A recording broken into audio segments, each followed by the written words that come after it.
Dear viewers, welcome back to my YouTube channel Global Flash. Thanks for joining. Today we informing you about latest flash flooding news.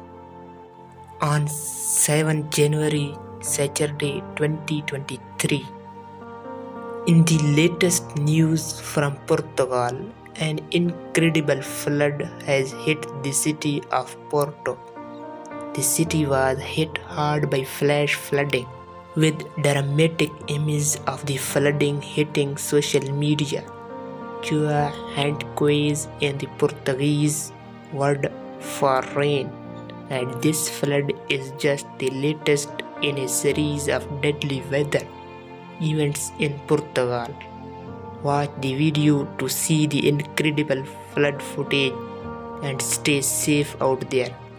According to Portugal meteorologists, warning issued for more expected rain in city of Porto.